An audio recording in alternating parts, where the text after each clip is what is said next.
नमस्कार, मी आहे कोमल आणि वाजले होते 6 आणि आम्ही चाललो होतो सगळे नंदवाळला म्हणजेच पंढरपूरला. कारण आम्हाला पंढरपूरला जाता आलं नाही म्हणून आम्ही नंदवाळला आता विठ्ठलाच्या दर्शनासाठी चाललो होतो. आणि ज्यांना पंढरपूरला जाता येत नाही किंवा काही कारणाने जमत नाही तर त्यांनी येऊन जरी नंदवाळात पांडुरंगाचं दर्शन घेतलं तरीही पंढरपूरला जाण्यासमानच आहे. त्यामुळे आम्ही इकडे पंढरपूरला आलो होतो. तर ही बायका ज्या पायीवारी एका दिवसाची पायीवारी ज्या करतात त्या आपल्या गावाहून ते नंदवाळपर्यंत ह्या चालतच असतात. गाडीमध्ये वगैरे असं बसत नाही कोणी.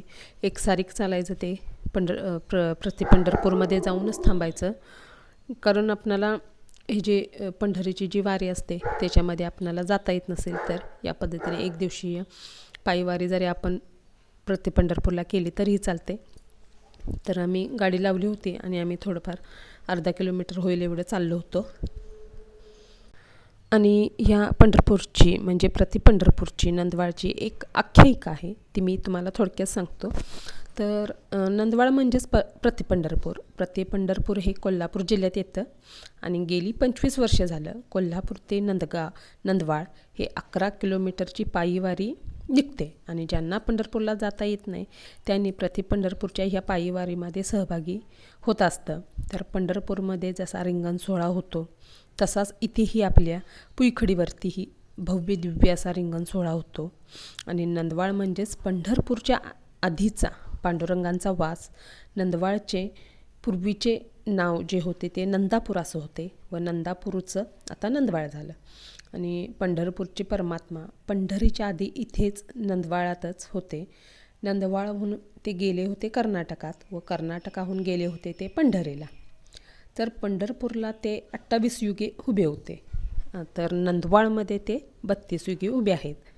तर याचा उल्लेख करवीर महात्म्य ग्रंथातही आहे. जसं पंढरपूर आहे तसंच नंदवाळलाही गोपाळपूर आहेच. इथे भीमा नदीचा उगम आहे, म्हणजेच भीमाशंकर जिथे आहेत तेथे या भीमा नदीचा उगम आहे. आणि परमात्मा इथे संसार रूपात होते पहिला, म्हणजेच पांडुरंगाबरोबर रुक्मिणी आणि सत्यभामा या दोघीही आहेत. तर पंढरपूर बघितलं तर तेथे फक्त पांडुरंगांची मूर्ती आहे व पुढे व पाठीमागे रुक्माईंची मूर्ती आहे. तर येथे मात्र परमात्मा संसाररूपी असल्यामुळे इथूनच ते गेले होते मिरजकर तिकटीला. जे मंदिर आहे तेथे पांडुरंगांची मूर्ती व रुक्माई आणि सत्यभामा या दोन्हीही बाजूला उभी आहेत. तर यांच्या पायामध्ये पादुकाही आहेत, म्हणजेच त्याला आपण वाहन असं म्हणतो. तर त्यांच्याकडून आपणाला लक्षात येतं की हे इथे म्हणजे नंदवाळमध्ये हे संसाररूपी होते. व आपण कुठेही इतरत्र जर आपण पांडुरंगांची मूर्ती बघितली तर त्यांच्या पायामध्ये पादुका नाहीता, म्हणजेच तशा मूर्त्याच पाहायला मिळत नाहीत. तर ही एक आख्यायिका आहे की पंढरीच्या आधी पांडुरंग नंदवाळमध्ये संसाररूपी होते, त्यामुळेच ते नंदवाळला पंढरपूर असं म्हटलं जातं. आणि त्यांनी ज्या काही लीला केलेल्या आहेत त्याचे वर्णन अजूनही करवीर महात्म्यामध्ये आहेच. आणि या सर्व लीलाची साक्ष देणारी काही ठिकाणे अजूनही कोल्हापूरमध्ये आहेत. म्हणजेच विठ्ठलाच्या सगळ्या बाललीला या नंदवाळ गावामध्येच झाल्या. खूपच सुंदर असं हे मंदिर आहे. दक्षिण काशीमधील क्षेत्र प्रदक्षिणा करत असताना सर्वात महत्त्वाचं ठिकाण हे नंदवाळ मानलं जातं. हे मंदिर हे 12व्या शतकातील आहे व त्याची बांधणी ही हेमाडपंथी आहे. तर मेन गाभाऱ्यामध्ये एक लाकडी पलंगसुद्धा आहे. आणि तेथील वारकरी लोकांना अशी माहिती आहे की दररोज रात्री 12 वाजता विठ्ठल इथं विश्रांतीसाठी येत असतात. आणि अगस्त्य मुनी आणि लोपमुद्रा यांनी या ठिकाणी येऊन रुक्मिणी सत्यभामा समवेत विठ्ठलाचे दर्शन घेतले होते व त्याचबरोबर या गावात असलेले भीमाशंकर मंदिराचे सुद्धा त्यांनी दर्शन घेतले होते. मला सगळ्यांना एवढंच सांगायचं होतं की ज्यांना पंढरपूरला जायला जमत नाही त्यांनी नक्की एकदा नंदवाळला येऊन पांडुरंगाचं दर्शन घ्यावं, एवढीच इच्छा आहे. आणि इथेही माझी थोडीफार माहिती संपवतो. तर आम्ही रांगेमध्ये अजूनही उभेच होतो. कारण कसं झालं होतं, उद्या एकादश असल्यामुळे आदल्या दिवशीही येणारे भक्त भरपूर असतात, त्यामुळे भरपूर गर्दी झाली होती. बॅरिगेड्स 2 ते 3 होती ते लाईन होते त्या पूर्णपणे भरलेल्या होत्या, त्यामुळे थोडीफार गर्दी झालीच.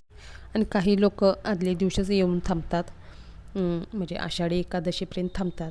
ते एका दिवसाची वारी ती करत असतात, त्यामुळे भरपूर अशी गर्दी झाली होती. बाहेरही गर्दी होती आणि आतमध्येही गर्दी होती, त्यामुळे चांगले 2 तास रांगेमध्ये उभं राहायला लागलं होतं.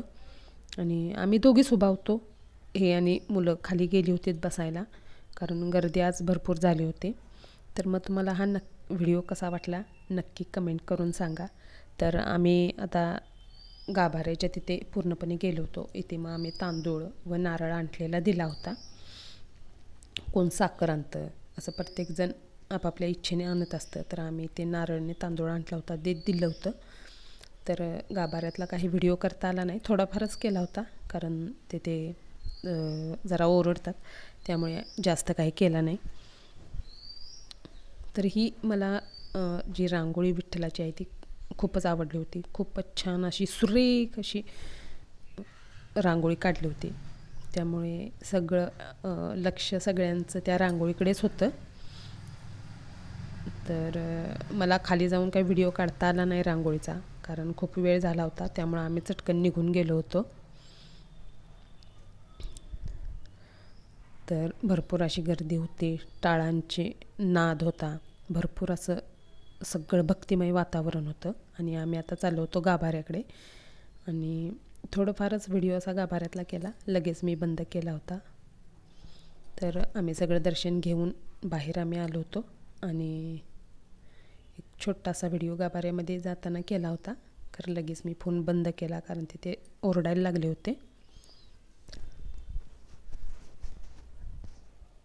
पूर्णपणे मूर्तीपर्यंत काही केलं नाही, थोडंसं पाठीमागेच असताना केला होता.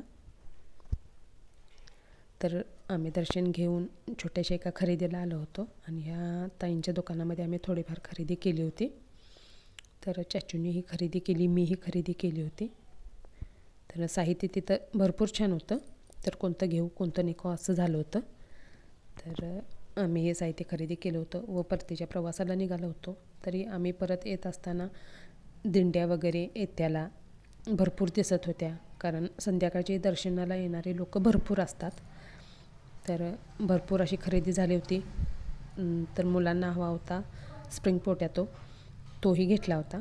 आणि आम्ही चाललो होता परतीच्या प्रवासाला. तर ही परत ही जाणारी होती, परत येणारी मंदिराकडेही येणारी भरपूर लोक होती.